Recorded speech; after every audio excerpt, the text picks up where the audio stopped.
morning, everybody. It's a great Monday morning here in New England, August 24th, 2026. Great to be with all of you today. It's about 8:40 in the morning Eastern time. My name is Bob Lang. And again, great to be with all of you today. Let's talk a little bit about markets on our daily bites here. Looks like the futures are down a little bit this morning. We're feeling a little bit of pressure from overnight. S&P futures down about almost 15 handles. NASDAQ down about 175, which is about 0.4% on the futures. Is that right? And a little bit higher than 0.6%. Dow futures down modestly. Russell 2000 looks like they're going to open up slightly lower this morning. Volatility index up a little bit this morning, paying it back from a big drop on Friday, up about 3% or 4% roughly. Gold, look at gold. I love gold. GOLD up another $40 right now this morning, above to 47.20, making its way towards 5,000. I talked about a target maybe about 4,800 about 7 weeks ago, when the stock, when the metal was pushing around 4,000, and on numerous occasions, every single time it broke 4,000 on about 3 or 4 different occasions. Buyers came in and started picking up the pieces on that thing. So it was just a matter of time before the metal was going to break out. Silver down a little bit this morning. We've seen crude down about 2% as well too. So what are we looking at for the markets? Well, this is the last full week of trading in August. There's going to be one more day of trading in August. That is going to be next Monday. So we could have a lot of the same action this week as we had last week, which means little volatility, large moves, and not large moves intraday, but just maybe one, possibly even 2 large moves during the day. Remember something, with the VIX down at about 15 to 16%, the market is expecting about a 1% move about 2/3 of the time. So we're not looking for very, very large moves right here. But if we could get one large move like we had last week, and remember last week, it was a couple of days when the markets opened up a little bit higher, dropped like a stone in the water, and just stayed down the whole day, right? That's not high volatility. That's just negative price movement, right? You get the high volatility when you drop and you bounce back, drop, bounce back, drop, bounce back, et cetera, multiple times during the day. So we're not in a high volatility environment right now. That makes a lot of people sick. We're in an environment where people are just going to become disgusted. Not sick, but just disgusted with the lethargic action that we have currently right now. But it is the market that we're in right at the moment. Maybe volatility will start to pick up after the Labor Day holiday. We have a couple more weeks to go before that kicks in. So again, this is the last trading week in August, full trading week in August. Next week, we will have much more action, much more potential for some big moves with the jobs report. But this week, we have quite a few things going on. We have, let's show you the calendar here. Okay, here we go.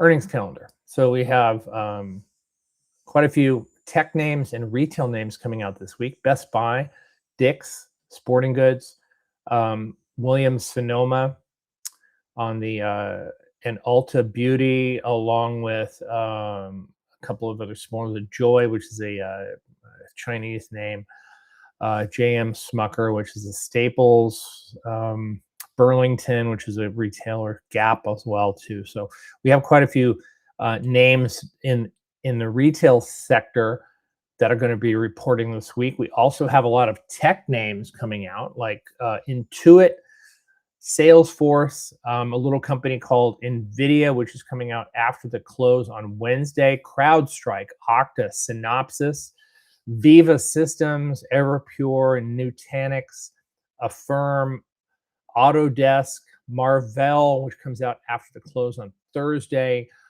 and Box and Zoom, and a bunch of other smaller names. I did notice in retail here we do have Bath and Body Works coming out as well too. So a nice mix of names coming out. Smaller, we've got a few small banks coming out, a few small Chinese names coming out. PDD came out this morning.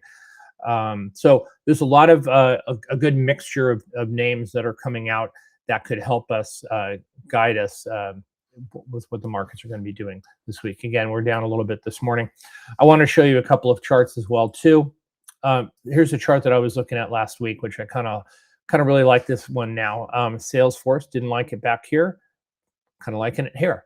Good momentum here, good strength on the price action for the past few weeks. We had a big move last week above this 200-day moving average, and that it was confirmed late in the week, Wednesday and Thursday. So that's a potential here. We're not overbought here yet on the Salesforce. That the company will report earnings on a Wednesday after the close. We are a little bit overbought on the MACD, but of course, remember, overbought is just a condition. It's not necessarily a signal for you to actually have to do anything. You have to sell anything. You don't have to buy anything, but it's just a condition. So NVDA, somebody was asking me about that one chart the other day. Not looking great here, but I'll tell you what, the chart setup was not great last time around when the earnings came out in May, and you can see that the stock vaulted higher from about 195 to about 235 in about 2.5 weeks time, just before earnings came out, and it was a good setup for a sell the news, and that's what we got just after the earnings came out. Earnings were great, but people had enough profits over this 2.5 week period. Even going back to the end of March when we hit 165 on NVIDIA, that was almost a 43% move from the end of March to the middle of May. 7 weeks. That was a stunning move for a company of this size. But now we're kind of just resting over here right now. I suspect that maybe NVIDIA's next big move is going to happen maybe later in September. So you might want to take a look at some October options here on this one. Maybe some at the monies or slightly out of the monies, maybe some 215s or 220s. Take a look at those. They will report earnings as well this week, also on the same day as Salesforce. That'll be Wednesday after the close. We got 2 Dow industrial names that are reporting earnings on the same day. I want to show you a couple of other charts as well too. We looked at the VIX last week, and it's just showing a lot of complacency here right now. And this is what you get. The sort of action that you're getting when the volatility index is compressed and like this. Now, is it getting ready for a big move up or down? I don't know. It doesn't matter. When it happens, we'll react to it, right? That's trying to anticipate these moves is a futile exercise here. You are not going to make money on a consistent basis trying to predict the moves of volatility index in conjunction with the markets, right? So we'll have to see what happens. If it starts to move to the upside, well, we'll buy some puts, we'll buy some protection. Market is probably ready to break down here, but if it doesn't move, that means that people are getting more comfortable being in a market, putting risk out there in the marketplace, and they will probably see the markets starting to rise a little bit more. Now we are heading into September. What does September mean? September is a seasonally weak period for markets, right? Seasonal weakness has typically been seen in September. September being the worst trading month in the calendar year of all the 12 months that we have available to us. So I think that we have to be a little bit cautious, a little bit careful over here.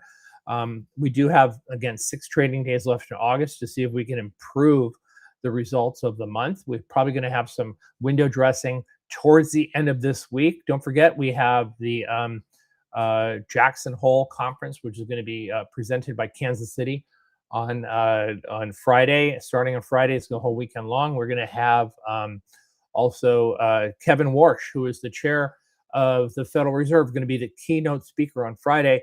I don't expect him to say too much more than he did in the last meeting in July, but you never know. I think he may talk a little bit about interest rates, policy, slightly. I suspect he's going to be talking about his task forces, and that certainly might come up as a topic as well too. So we'll hear from Christine Lagarde from the EU, probably hear from the Minister of Finance from Japan, and a few others as well too. So I think it's going to be an interesting week. I would caution you again, like I did last week, play it close to the vest. You're not going to have too much of an advantage this week, and if you press too hard, you're probably going to get hit hard by some volatility here. So be careful. All right, be cautious here, and we'll meet up again on Thursday on the daily bites and see what happened earlier in the week. But it's best right now. This is a good time just to kind of lay low, read your charts, pay attention to the action, and if you want to jump in on something, don't do it in a large size. Do it in maybe half size. If you normally buy 10 contracts, buy 5 or 4. That sort of thing. So manage your risk carefully. All right. Have a great day, everyone. Thanks again for spending a little bit of time with me. Oh, and by the way, this morning at about between 9:30 and 9:50, right after the market opens, I will be on FinTech TV. So FinTech TV, check that out. I will be live with Remy Blair, and let's talking about a couple of earnings from this week too. So thanks again, and I'll see you guys all on Thursday. Take care.